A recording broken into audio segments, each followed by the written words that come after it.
에베소서 6장 10절에서 13절까지입니다. 저희 교회는 쉬운 성경 번역본을 사용하고 있습니다. 에베소서 6장 10절에서 13절까지를 한 목소리로 같이 읽겠습니다. 끝으로 주님의 크신 능력 안에서 강해지십시오.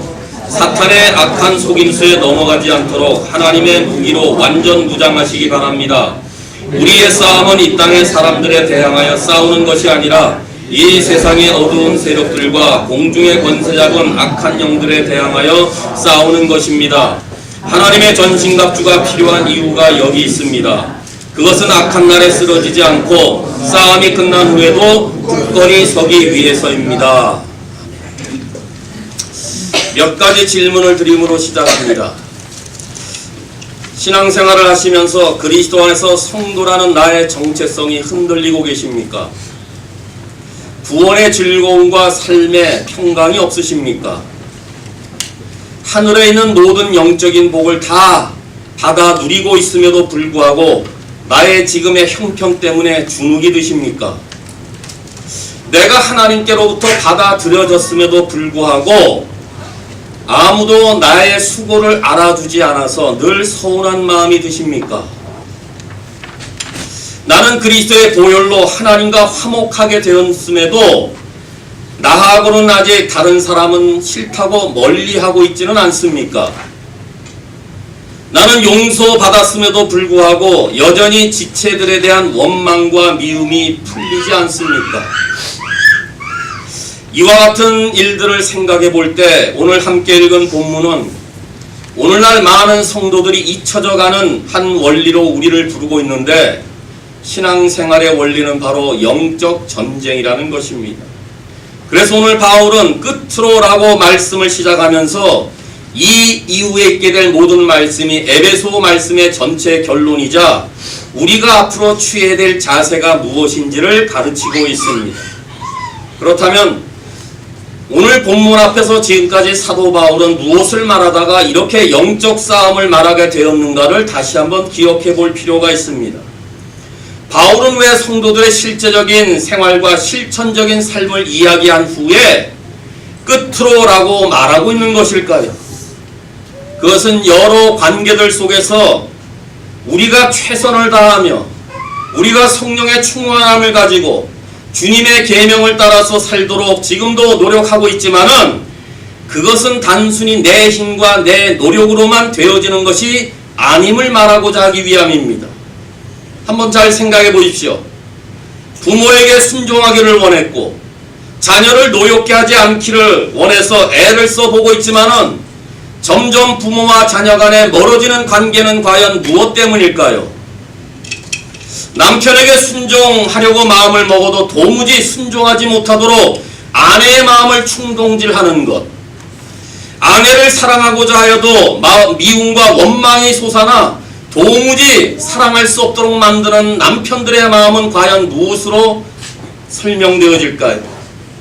성실과 정직과 한 마음으로 일을 하여 영향력을 발휘하고 싶지만은 불의와 부정과 부패의 사업의 현장에서 타협하는 이유는 과연 무엇일까요?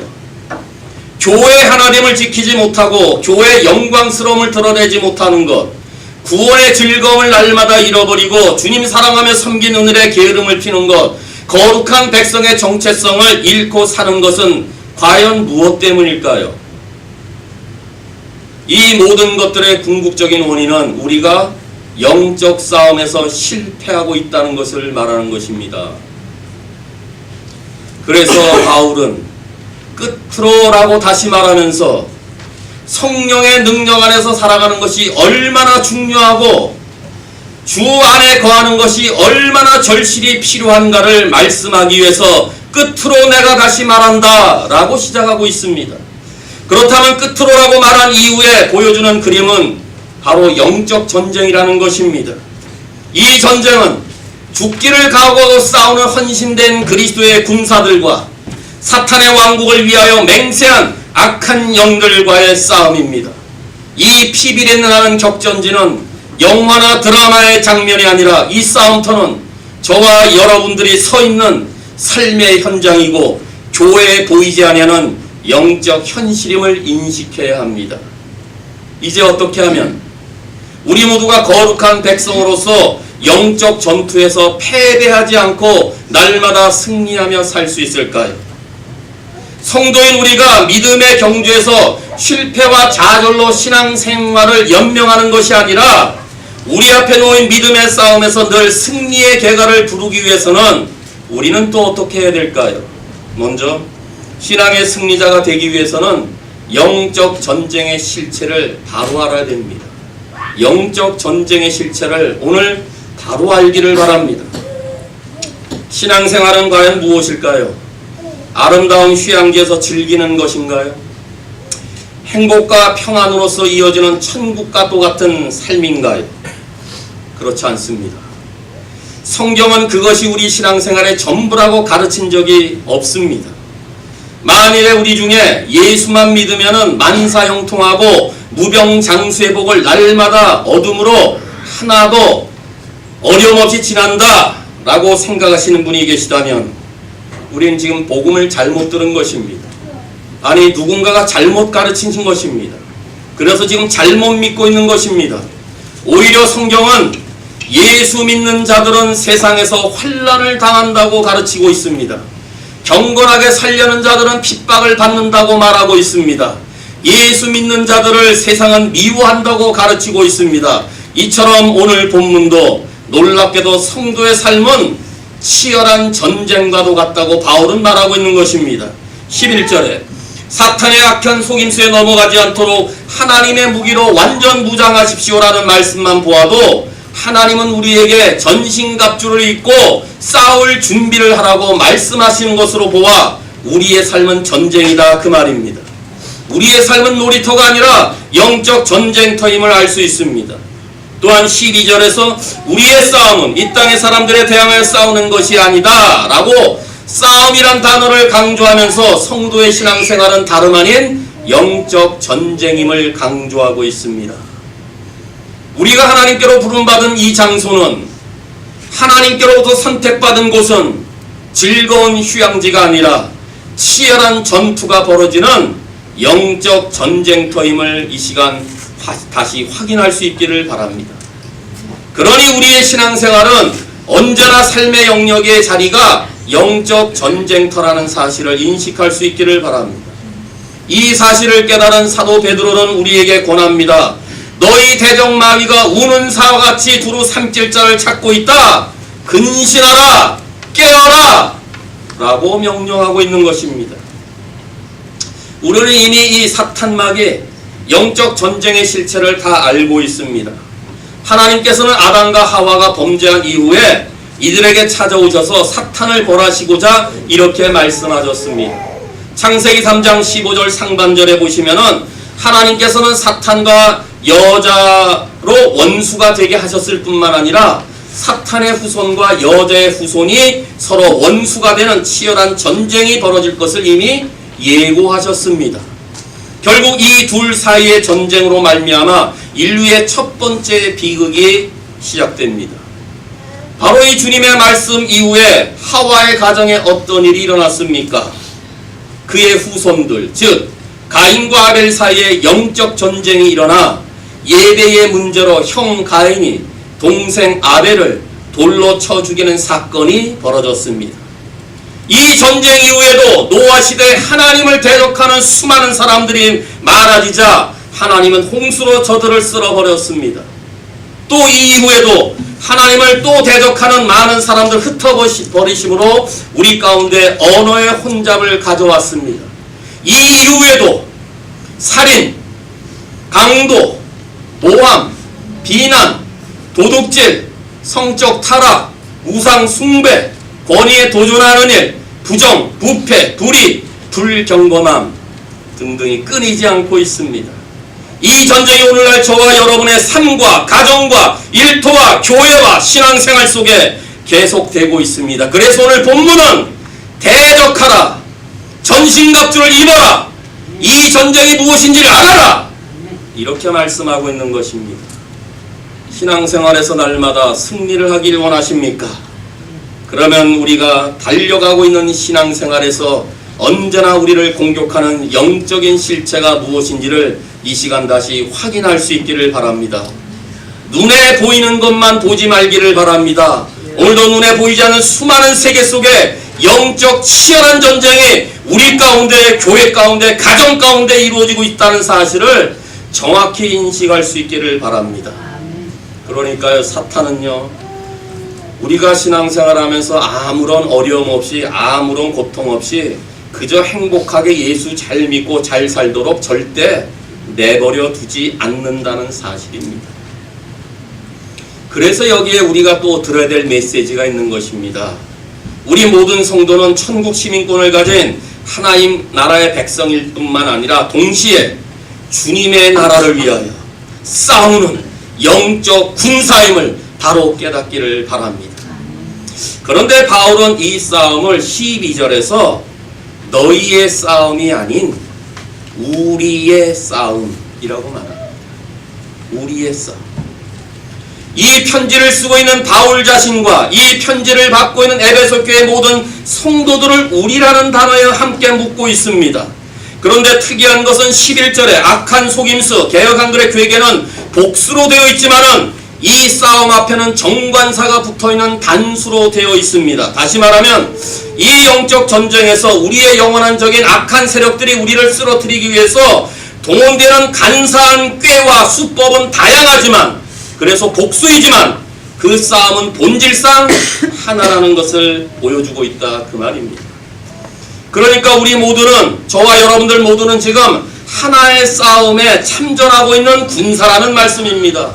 에베소 교회의 모든 다양한 모습들의 성도들이나 주 안에서 신실한 자들이나 주님 앞에서 직분을 받은 자나 이 편지를 쓰고 있는 바울이나 지금도 이 성경을 읽고 있는 현재 성도들까지 다 함께 하나의 전쟁에 참여하고 있는 군사임을 깨달을 수 있기를 바랍니다. 우리의 믿음의 분량과 섬김의 위치는 서로 다양하고 우리가 놓인 삶의 자리가 각각 다르고 우리들을 향하여 다가오는 싸움의 형태는 모두 같지 않아도 그것은 본질상 하나의 싸움이라는 것입니다. 또한 우리라고 말하는 우리의 씨름이라는 것은 우리 모두가 하나의 전쟁에 참여한 같은 군대의 군사들임을 말하기 위함인 것입니다. 제가 따로 싸움하고 다른 분이 따로 싸움, 각각 흩어져서 싸움하는 것이 아니라 우리 전체가 함께 싸워야 될 그 싸움이자 우리 모두가 같은 군사로 불러주신 한 사령관 안에 같이 있다는 것을 말할 때 그것을 우리의 싸움이라고 말하는 것입니다.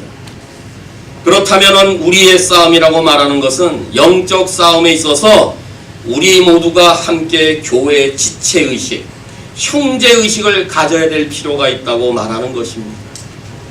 우리 중에 한 사람이 영적 싸움의 전투에서 치열하게 패배했을 때 그 싸움이 바로 내가 지었다는 것을 기억하고 그 형제 자매를 일으킬 수 있도록 내가 그 싸움에 함께 나서는 그 싸움이 우리의 싸움이라고 말하고 있는 것입니다.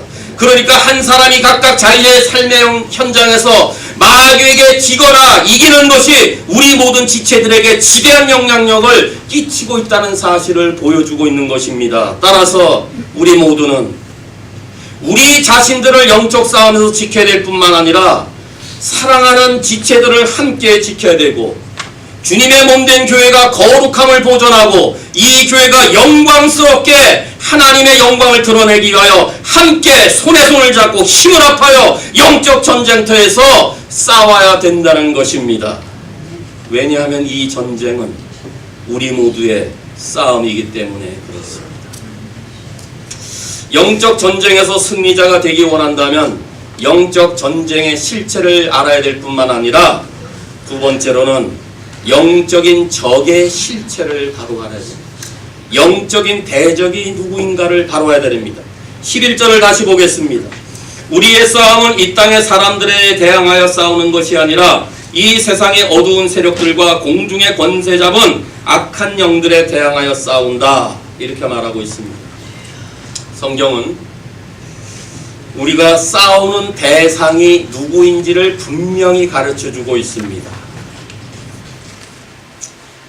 그런데 성경은 우리가 싸워야 되는 대상이 누구인지를 가르치기 전에 우리가 싸워서는 절대 안 되는 대상이 누구인지를 먼저 가르치고 있습니다. 우리의 싸움의 적이 아닌 자가 누구입니까? 이 땅의 사람들이다, 이렇게 말합니다. 개역 한글에는 혈과 육에 대항하지 말라라고 말합니다. 혈과 육을 쉽게 말하면 무엇을 말합니까? 사람들을 말하는 것입니다. 우리의 싸움의 적은 절대 사람이 아니다, 그 말이에요. 지체들이 아니다, 그 말입니다. 함께 거하는 우리의 가정의 식구가 아니다, 그 말입니다. 그럼에도 불구하고 얼마나 많은 성도들이 사람들과 싸우고 있는지 모릅니다. 사람과 싸우느라 모든 에너지를 소모하고 있습니다. 아내 여러분, 여러분 눈에 남편이 속을 썩이십니까? 그러나 싸움의 상대는 여러분의 남편이 아닙니다. 남편 여러분, 여러분 눈에 아내 하는 일이 못마땅하십니까? 하지만 싸움의 대상은 여러분의 아내가 절대 아닙니다. 부모 여러분, 여러분의 자녀가 얼마나 우리를 애간장을 지금 태우고 있습니까? 그러나 여러분의 자녀들은 우리 싸움의 적이 절대 아닙니다. 사랑하는 지체 여러분, 지체들의 섬김의 일이 내 마음에 들지 않는다고 다투십니까? 기억하십시오. 우리 교회 지체들은 절대 싸움의 적이 아닙니다. 그럼 적이 누구입니까? 하나님께서는 우리의 적이 이 세상의 어두운 세력들과 공중권세 잡은 악한 영들이라고 말하는 것입니다. 따라서 성도의 신앙생활의 대적은 사람이 아니라 악한 영들임을 바로 인식할 수 있기를 바랍니다. 누군가가 우리에게 싸움을 걸어옵니까? 그것 때문에 화가 나십니까? 속이 끓고 있습니까? 도저히 참을 수 없게 만듭니까? 그렇다면 그 사람을 보지 마시고 그 사람 뒤에 있는 그 사람을 조종하여 우리에게 다가와 우리를 분노케 하는 영적인 악한 존재를 바로 보실 수 있기를 바랍니다. 왜냐하면 우리들의 싸움의 대상은 사람들이 아니라 악한 영들이기 때문에 그렇습니다. 이 사실을 깨달으면요, 내가 사람을 사랑할 수 있습니다. 이 사실을 바로 알면요, 헛된 싸움에 우리의 힘과 시간을 낭비하지 않습니다. 오히려 내가 그 사람을 긍휼히 여길 수가 있습니다. 오히려 내가 그렇구나, 저 사람이 악한 영에 사로잡혀서 그러는가, 그래서 내가 그를 위해서 기도할 수 있습니다. 이렇게 되면 내 신앙생활에 날마다 진보가 이루어지며 날마다 승리하게 될 줄로 믿습니다. 그러므로 11절의 말씀을 오늘 이후로 마음 깊이 새기면서 더 이상 사람들과 싸우거나 다투지 않기를 바랍니다. 우리의 적은 남편이나 아내나 부모나 자녀나 직장의 동료나 내가 알고 있는 사람들이 아니라, 더 나아가서 교회 지체들도 아니라 악한 영들이라는 사실을 확실하게 알 수 있기를 바랍니다. 그런데 우리는 이 악한 영의 실체가 무엇인지를 대강 알고 있습니다. 몇 가지로 말씀드립니다. 이 악한 영의 근본적인 실체가 무엇입니까? 악한 영들은 힘이 있다는 것입니다. 사탄 마귀가 우리보다 힘이 셉니다. 쉬운 성경에는 빠져있지만 개역 한글에는 이 힘이 강하다는 것을 보여주기 위해서 정사와 권세라는 단어를 먼저 쓰고 있습니다. 정사, 권세는 언제나 힘이 있다는 것을 말할 때 쓰는 것입니다. 또한 어두운 세력들과 공중권세 잡은 악한 영들을 다 말할 때 언제나 저들은 힘과 능력이 있음을 말하는 세력들을 말합니다. 그러니 사탄을 만만히 보지 마십시오. 그들의 힘을 무시하지 않기를 바랍니다. 우리가 싸우는 적이 얼마나 힘있고 능력이 많은지 모릅니다. 그러니까 우리가 그 앞에서 넘어지는 거 아닙니까? 그 악한 놈들이 힘이 없다면 우리가 한 방을 쳐서 우리가 쓰러뜨리는데 우리가 맨날 넘어지는 이유가 뭡니까? 그들의 힘이 지금 우리보다 더 세기 때문에 그런 거 아니겠습니까?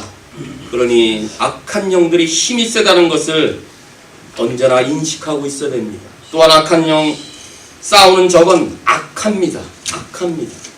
이 영적 존재들은 자신의 모든 힘과 능력과 권세를 모두 다 악한 것을 위해 사용합니다. 어떤 모습으로 찾아오든지 간에 사탄의 목적은 항상 악합니다. 우리를 파멸로 이끕니다. 교회를 갈르게 만듭니다. 가정에 파탄을 가져오게 합니다. 부모와 자녀 싸움에 다툼을 야기합니다. 모두가 파괴하는 악한 요소이기 때문에 성경은 이 앞에 악한 영들이다 라고 말하고 있는 것입니다. 그냥 공중권세 잡은 영이다 라고 하는 것이 아니라 악한 영들, 영이 악한 그 자체를 갖고 있기 때문에 그렇습니다. 또 하나는 11절에 악한 속임수에 넘어가지 마라. 개역 한글은 괴계, 다시 말하면 악의 영의 실체는 교활하다는 것입니다. 교활입니다. 그래서 악한 속임수에 넘어가지 않도록 무장하라는 것입니다.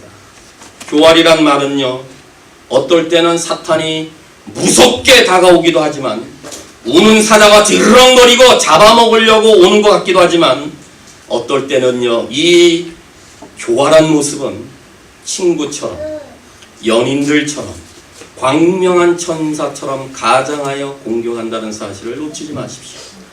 마치 에덴 동산에서 사탄이 뱀을 가장하여 하와에게 왔을 때 처음 사람이 이 광명한 천사로 가장된 뱀의 모습을 보고 매력적으로 아름답게 매혹이 넘쳤기 때문에 뱀의 말에 빠져들었다는 사실을 놓치지 않기를 바랍니다. 사탄의 교회에게는 다양하게 공격합니다. 몇 가지로 예를 들면 우리가 성공했거나 영적으로 교만했을 때 반드시 찾아옵니다. 솔로몬 왕이 얼마나 겸손했습니까? 지혜를 구한 왕 아니었습니까? 그래서 하나님께서 그에게 부와 명예와 권세, 나라의 부강을 가져다 주었습니다. 그런데 교만이 들게 되자 이방 여인을 데려옴으로 하나님을 떠난 우상 숭배에 안타까운 모습으로 그의 생애를 마감합니다.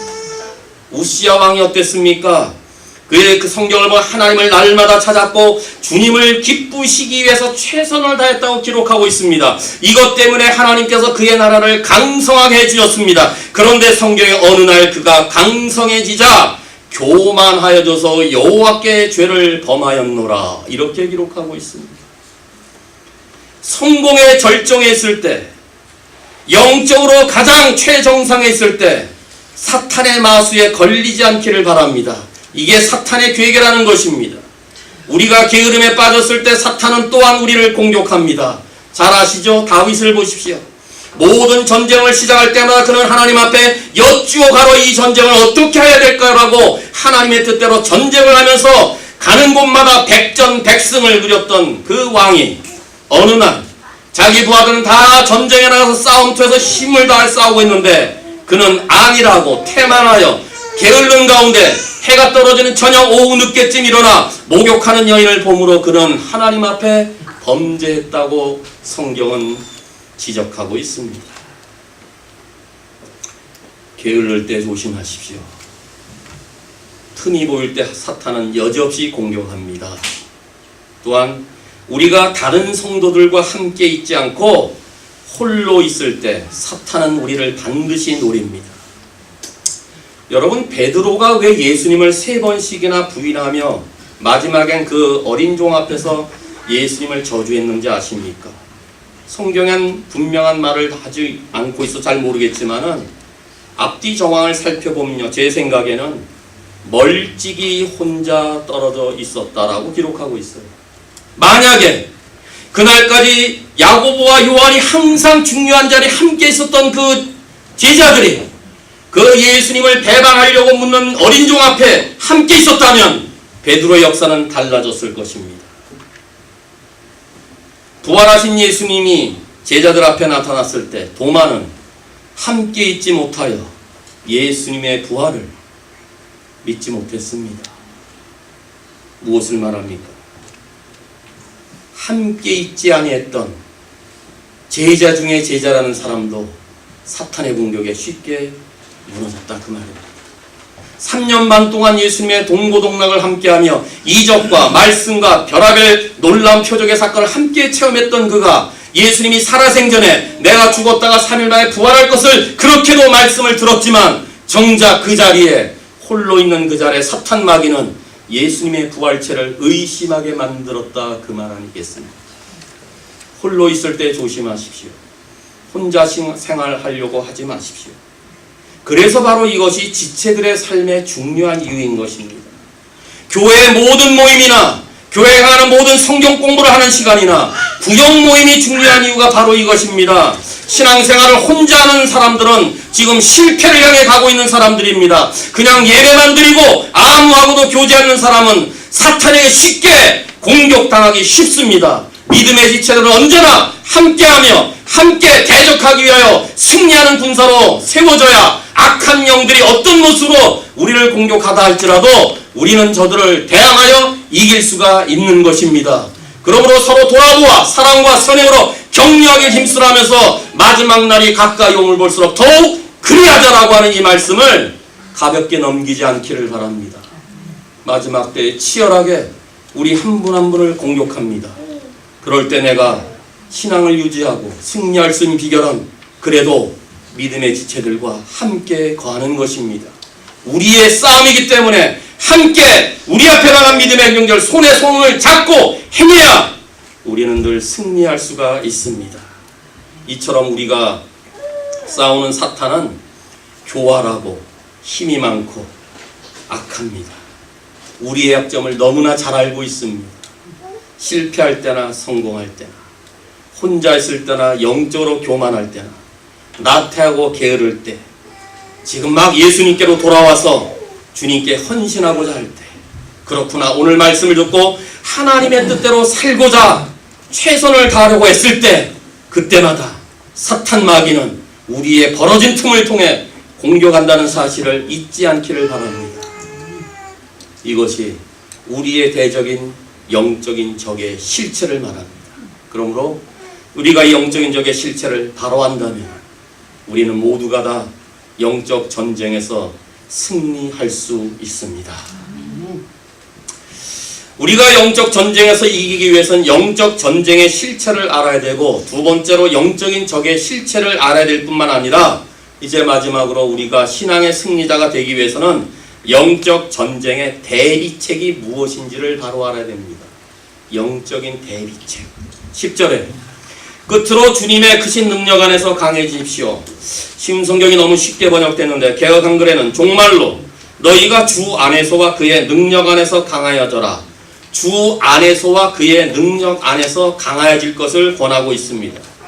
여기서 강하여진다는 것은 현재 수동태로 쓰여져 있습니다. 다시 말해 내 스스로 강해질 수 없다는 것을 말합니다. 하나님이 우리를 강하게 해주셔야 강하게 될 수 있다는 것을 말합니다.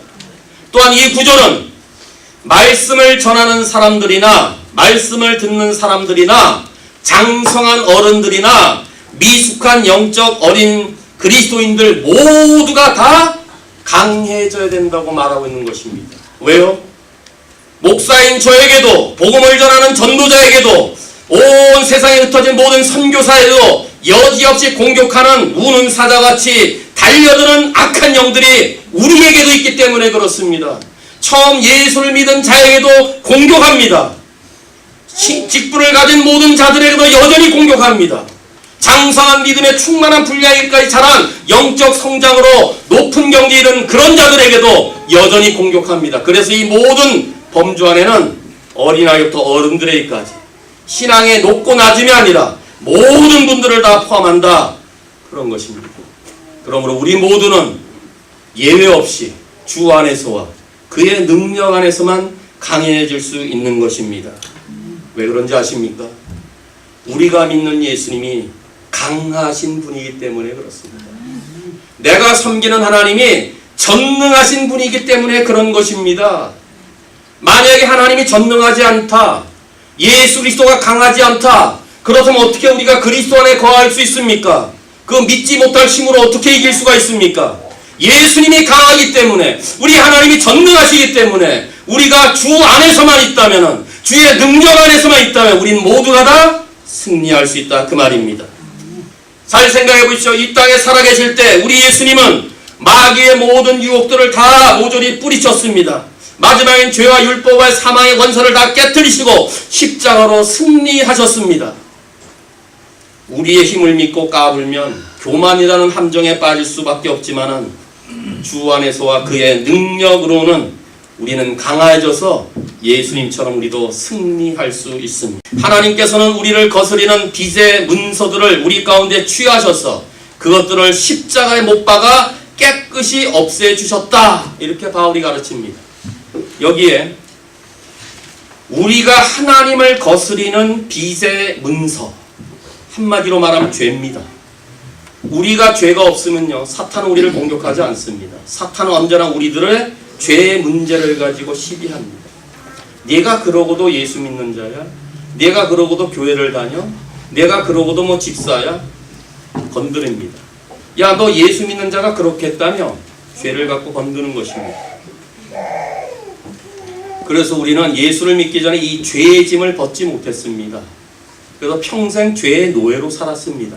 그런데 하나님께서 이 하나님을 거스리는 모든 우리의 죄의 문서를 가져다가 우리 가운데서 취하셔서 이 모든 죄의 문서들을 십자가의 못을 박았다, 그 말입니다. 이게 하나님이 그리스도를 통해서 해주신 일입니다. 그래서 골로새서 2장 15절에 보니까 이렇게 하여, 어떻게 하여? 우리의 모든 죄의 문서들을 하나님께서 취하셔서 그의 아들을 통한 십자가의 못을 다 받게 하시사 하나님께서는 세상의 주권과 능력을 꺾으시고 온 세상 사람들에게 십자가를 통한 승리를 보여주셨다. 무엇을 꺾으셨다고요? 세상의 주권과 능력을 꺾으셨다. 세상의 주권과 능력이 뭐라고요? 악한 영들 아닙니까? 지금 말씀하신 대로. 정사와 권세, 능력과 주권, 이것을 꺾었다 그 말입니다. 악한 영들을 꺾으셨다 그 말입니다. 그리스도께서 십자가로 정사와 권세를 멸하셨습니다. 이것이 예수님이 사탄의 머리를 상하게 하신 골고다 십자가의 사건인 것입니다. 머리가 상한 뱀은 아직 다 죽지 않아 마지막 발악을 하면서 여전히 살아 최후까지 우리들을 지금 공격하는 마지막 시기를 지금 갖고 있습니다. 그렇습니다.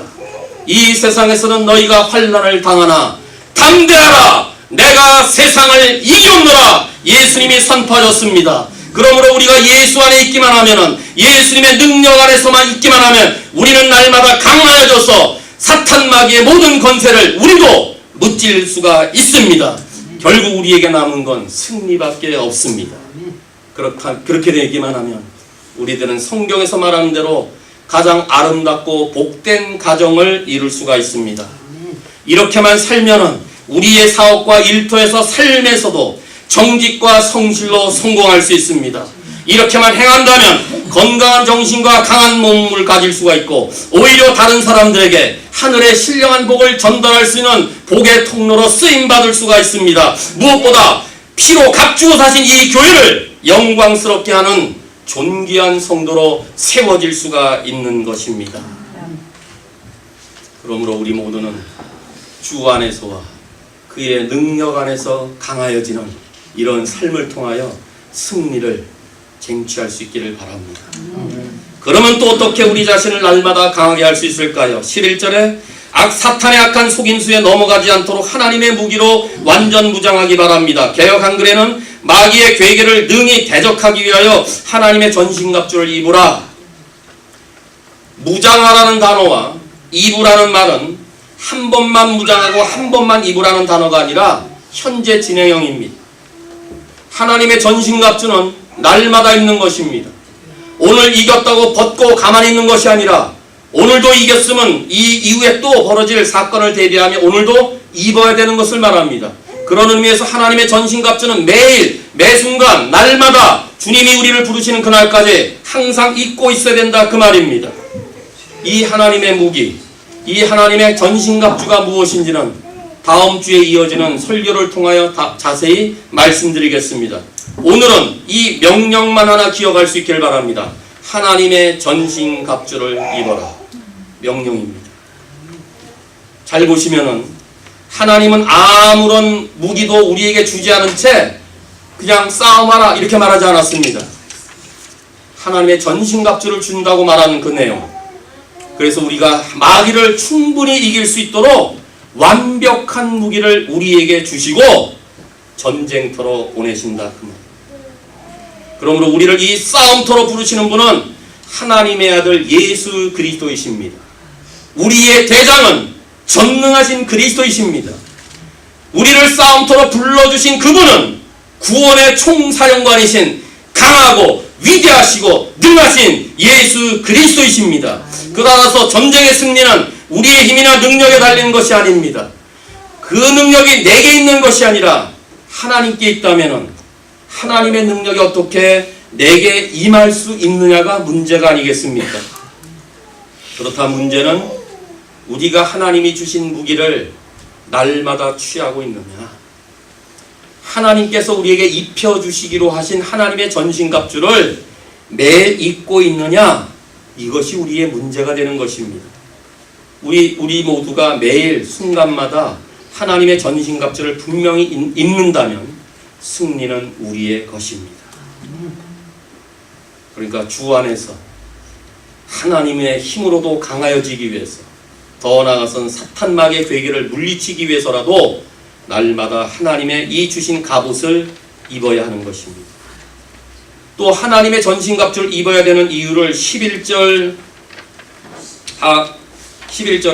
악한 속임수에 넘어가지 않도록 하는 이유를 답니다.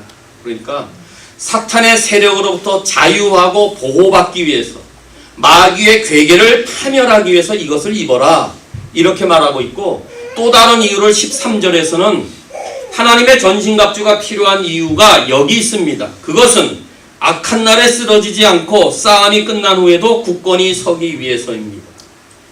무슨 말일까요?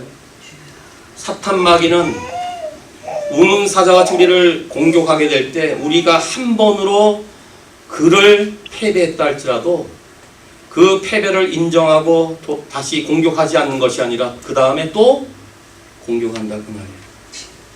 한 번 졌던 사탄 마귀의 공격은 다음 날에도 이어집니다. 또 다음번에도 이어집니다.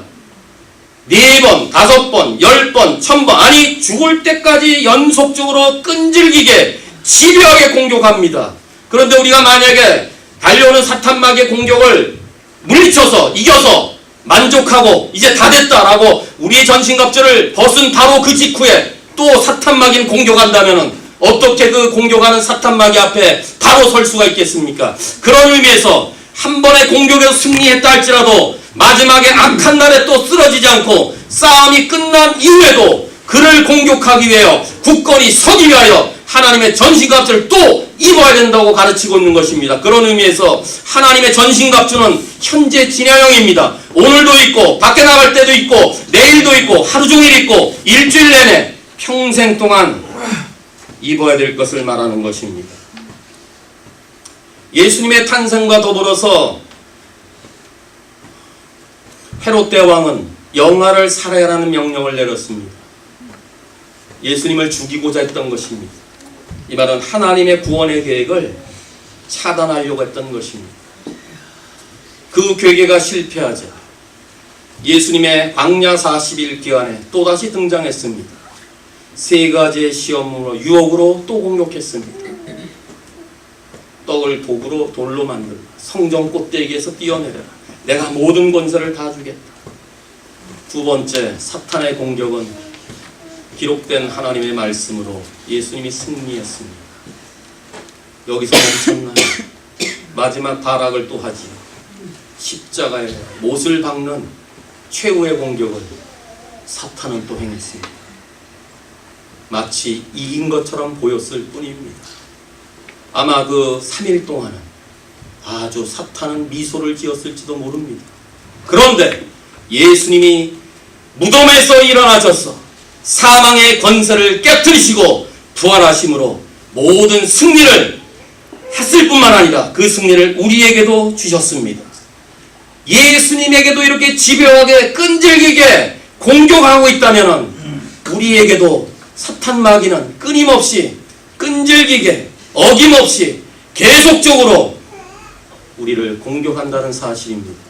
그렇기 때문에 악한 날에 쓰러지지 않고 싸움이 끝나고 싸움이 이긴 후에도 또 달려오는 그 괴계를 물리치기 위해서 바로 서기 위해서 하나님의 전신갑주를 입어야 된다고 가르치고 있습니다. 그러므로 날마다 하나님의 전신갑주를 입기만 한다면 우리는 승리할 수 있습니다. 다시 질문하겠습니다. 나는 그리스도 안에서 성도로 부르심을 받았음을 확신하십니까? 신령한 복을 다 받았기 때문에 내 형편과 처지에 상관없이 나의 인생은 복된 인생임을 확신하십니까? 내가 하나님께로부터 받아들여졌기 때문에 사역의 수고를 남들이 알아주지 않아도 언제나 맡겨준 일의 기쁨으로 잘 감당하고 계십니까? 그리스도의 보혈로 하나님과 화목하게 되었기 때문에 나는 모든 지체들을 아끼고 돌아보는 일을 즐겨하고 계십니까? 주님으로부터 죄의 용서함을 받았기에 가족의 식구들을 사랑하며 순종하며 어떤 누구든지 지금도 다 용납하십니까? 나를 충성되이 여겨 내게 직분을 주셨기 때문에 주의 일에 충성하며 이 교회를 강건하게 세운 일에 함께 하고 계십니까?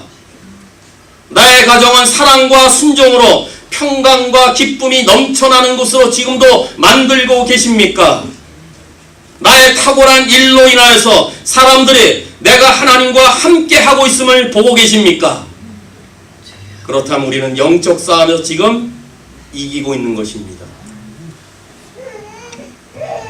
엄밀히 말하면 성도는 승리하기 위해서 싸우는 것이 아니라 이미 승리한 상태에서 싸우는 것입니다.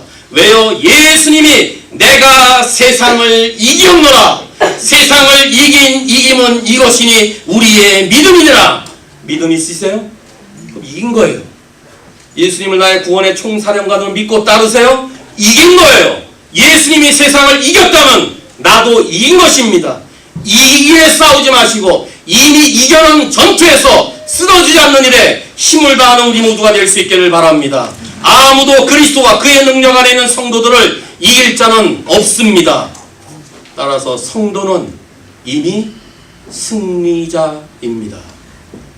사랑하는 성도 여러분, 구원받은 우리들에게 있어서 영적인 싸움은 피할 수 없는 주님의 부르심이자 선택입니다. 이 싸움에서 이길 수 있는 길은 우리가 그리스도의 강한 군사가 되는 것입니다. 이 길 밖에는 달리 방법이 없습니다. 우리가 우리의 대적인 마귀를 잘 알아도 우리 안에는 이 원수를 대적할 수 있는 아무도 없습니다. 그러나 우리를 승리하는 군사로 부르시는 그분은 전능하신 그리스도이십니다. 주님은 영적 전쟁에서 한 번도 패하신 분이 없으신 분입니다. 모든 사탄의 괴계를 한 사람도 어김없이 남겨놓지 아니하고 승리하신 승리의 왕이십니다. 따라서 우리 모두가 예수 그리스도 안에서 그의 능력 안에서 강해질 수 있습니다. 이제 누구든지 승리하기를 원하신다면 그리스도 편에 서시기를 바랍니다. 승리하는 군사가 되기 위해 주님을 떠나 있던 삶에서 이후로부터 돌이킬 수 있기를 바랍니다. 그리고 우리의 온 마음과 우리의 온 삶이 그리스도 안에 거하기를 바랍니다. 우리의 삶의 모든 영역이 그의 능력 안에서 강하여지기를 바랍니다. 그래서 평생 그리스도의 진군의 나팔 소리를 들으며 그의 십자가의 깃발 아래 함께 모임으로 우리를 성령의 능력으로 강하게 하시는 그 주님의 승리가 우리 모든 성도의 승리가 되기를 주님의 이름으로 축원합니다.